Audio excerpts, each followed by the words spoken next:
Fala galera, Robson Lima aqui com o Master Log, tudo bem? E hoje nós vamos falar do texto Racismo e Cultura, do Frantz Fanon. O que ele quis dizer, quais são as principais ideias e o que a gente pode pegar disso desse texto de 1950 e pouco, nossa, para hoje, agora, nossa vida.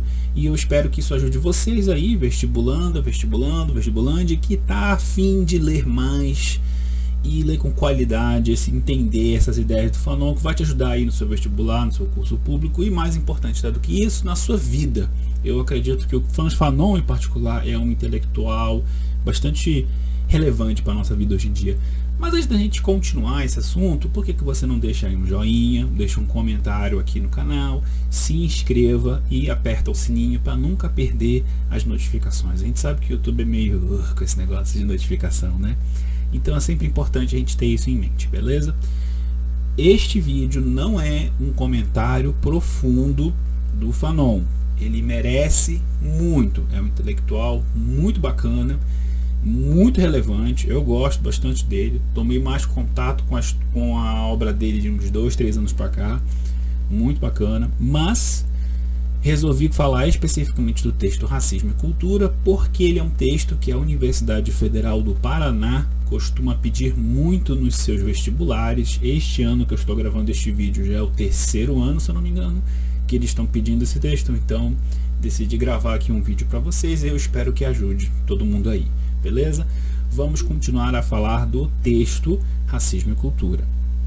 O principal argumento do Racismo e Cultura é que o racismo ele não é o produto de uma doença mental, de um transtorno, de um parafuso solto que a pessoa tem na cabeça, e não é necessariamente, não é uma coisa individual. Assim como o Durkheim, muitos anos antes fez todo um livro para dizer que o suicídio das pessoas não era simplesmente individual, mas também tinha coisas sociais acontecendo ali no meio. O Fanon está fazendo essa intervenção aqui oral, que na verdade ele literalmente falou isso para uma plateia de pessoas.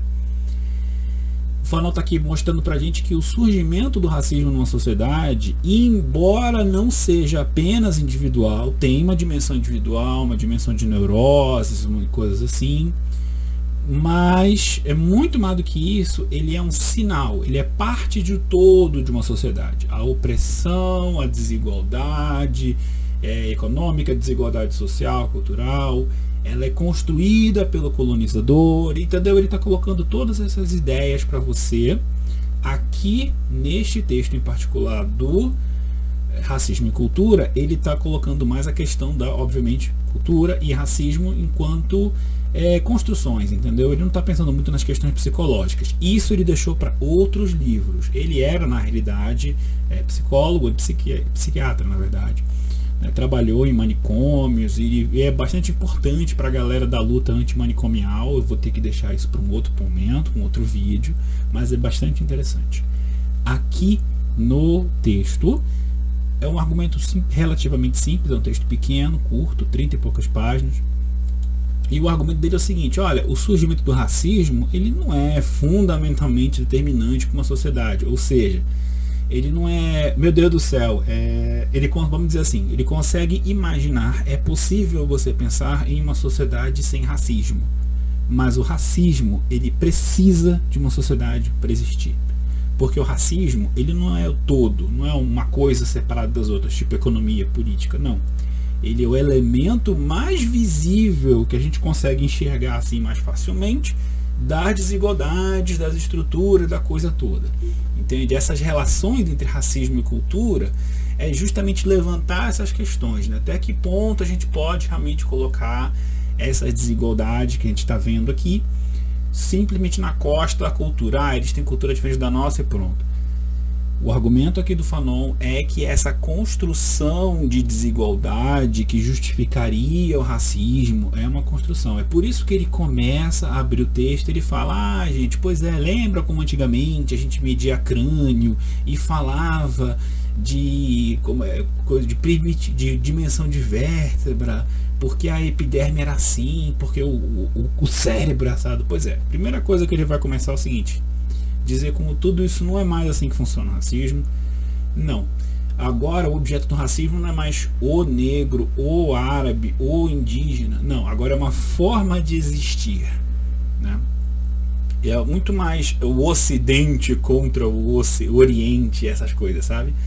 E é muito interessante, na verdade, isso para os nossos tempos atuais. E ele vai fazer todo esse percurso histórico, tá? Ele vai falar que é o seguinte: como é que um povo que oprime vai se comportar? No caso, ele está pensando aqui na experiência colonial daqui da África e daqui da América lá. No caso aqui dele, em particular, a comunidade da Martinica, né? No caso aqui do Caribe, América Latina.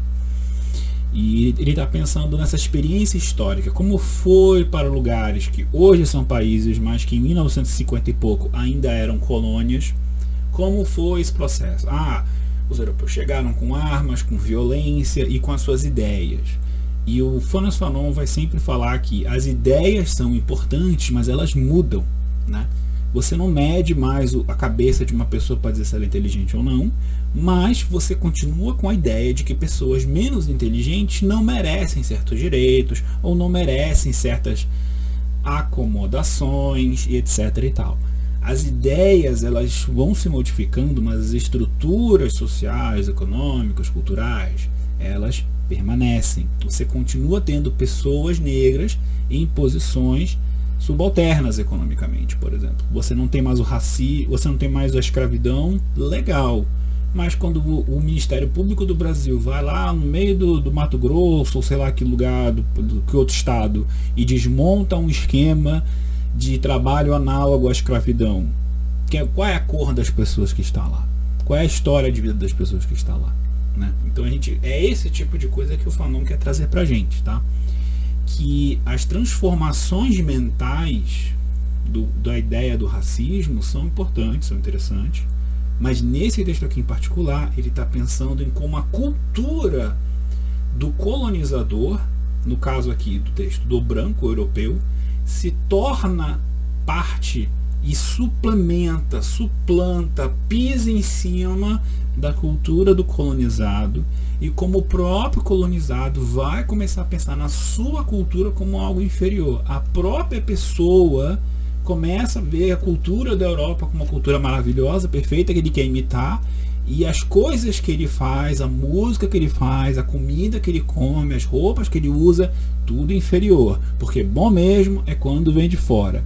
E quantas vezes a gente não vê essa atitude em nós? A gente para aqui, nós, Brasil, agora, meu Deus, Estados Unidos, melhor país do mundo, e a pessoa não olha para as coisas que tem no próprio país, para as coisas que tem na própria cidade, no próprio estado, que são tão boas quanto, se não melhores, e ele não percebe nada, né? Então o Fanon, ele está falando especificamente dessa ideia, certo? De como o colonizador não precisa ficar com a arma em cima de você o tempo todo, obrigando você a fazer alguma coisa. Os Estados Unidos não precisa ficar apontando canhão pra gente ficar achando que a cultura americana é maravilhosa.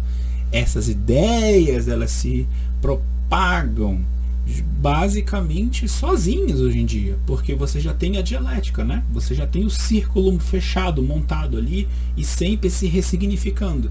Lá, no caso aqui do texto, né? Os europeus, na época colonial, chegaram com essas ideias e armas. As armas foram embora, mas as ideias europeias permanecem. A Europa continua sendo o sonho de todo mundo.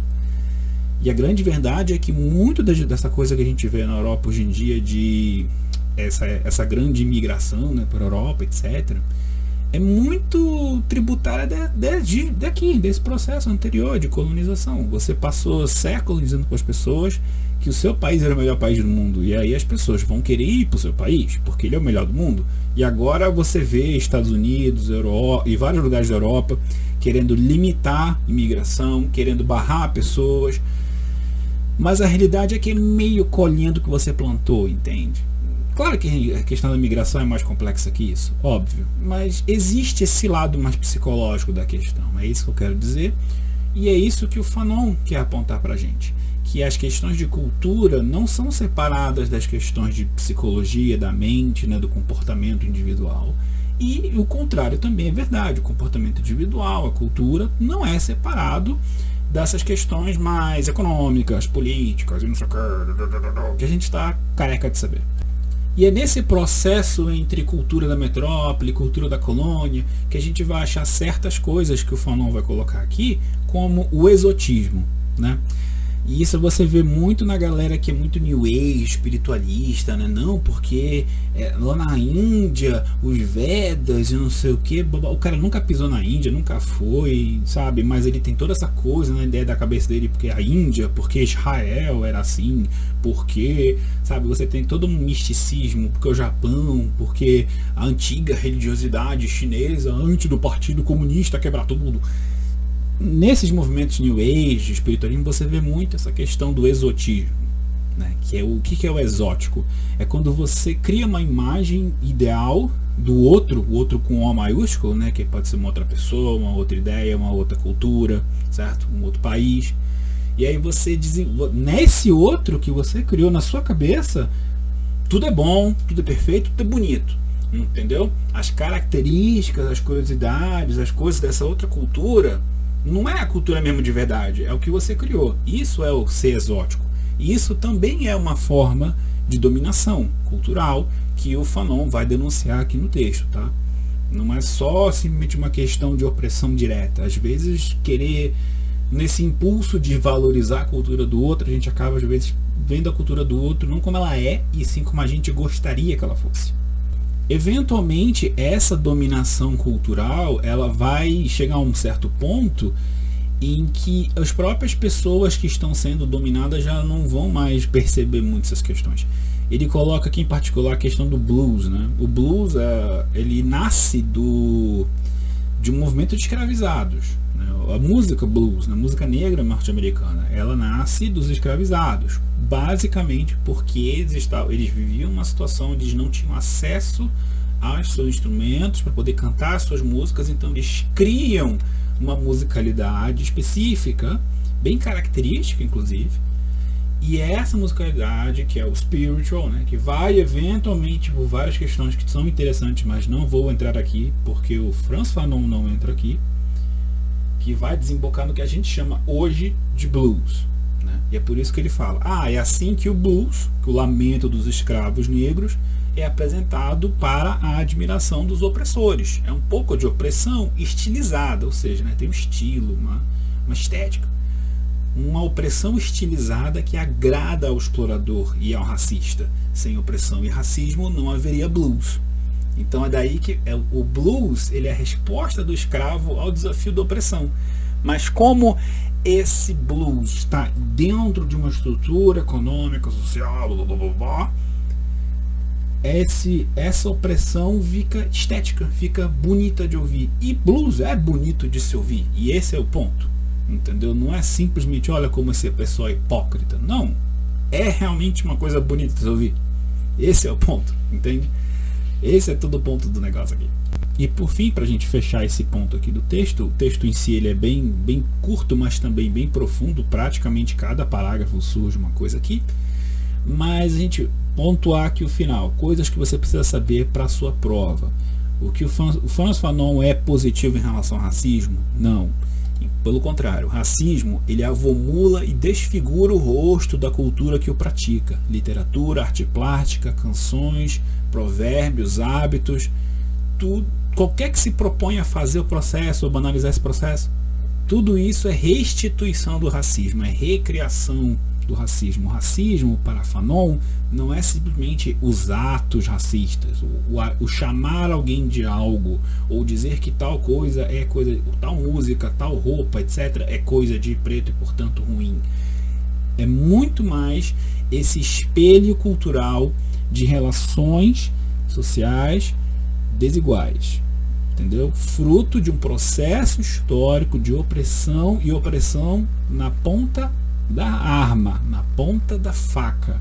Essa questão em particular não é simplesmente um processo psicológico, tá? Aqui no Racismo e Cultura e na obra do Fanon como um todo, você sempre tem que pensar o racismo como não como simplesmente uma coisa que o cara é meio, sei lá, a cabeça dele não bate bem e parece que ele não se dá bem com você, então, sabe, uma coisa puramente individual. Não, racismo ele é o sinal mais evidente das opressões e das desigualdades estruturais de uma cultura, entendeu? Sem racismo não existe blues. Lembre-se disso. Você só tem o blues porque a sociedade norte-americana era racista. Se os negros enviados para lá tivessem ido de livre e espontânea vontade, trazendo suas músicas, trazendo suas culturas e podendo desenvolver isso tranquilamente, outra coisa teria surgido. Não teria surgido o blues. Teria surgido outra música. Qual? Só Deus sabe. E é isso, gente. Eu espero ter ajudado vocês. Ficou um vídeo aqui relativamente curtinho sobre o texto Racismo e Cultura do Frantz Fanon. Eu espero ter deixado para vocês aqui claro quais são as coisas mais essenciais que eu penso desse texto, tá? Eu vou deixar aqui na descrição uns textos auxiliares falando sobre o texto e o Fanon enquanto intelectual e falando da jornada dele. De novo, ele é um cara muito legal, muito bacana. Eu gostei muito de reler, na verdade, o Racismo e Cultura. E eu acabei lendo também o Pele Branca, Máscara Negra, né, que é o grande livro dele em português, que, assim, não vou trazer tão cedo, é bem pesado, assim, no sentido de, uau, cada parágrafo praticamente é uma pancada, né, então realmente não vai dar. É por isso que eu sempre insisto para vocês, que eu quero trazer esse canal de volta para um patamar elevado de visualizações e de inscritos, etc, para o YouTube me restituir a camada de membros, né, porque tem na camada de membros que eu quero colocar esses vídeos do tipo, vamos passar aqui 45 minutos debatendo um texto de um parágrafo, porque eu sei que vocês gostam disso. Eu tô vendo os números lá na nossa playlist sobre o livro do Bauman, por exemplo, Aprendendo a Pensar com Sociologia. Eu tô vendo vocês lá, eu vejo os comentários. Então eu quero trazer essas coisas para vocês, certo? Então a gente pode fazer aqui se ajuda. E fiquem ligados no canal, tá? Que muitas outras oportunidades, muitas outras coisas legais para a gente fazer vão aparecer aqui no canal, beleza? Então, no mais, eu espero que vocês estejam bem, espero que vocês estejam felizes e até o próximo vídeo. Robson Lima, desligando.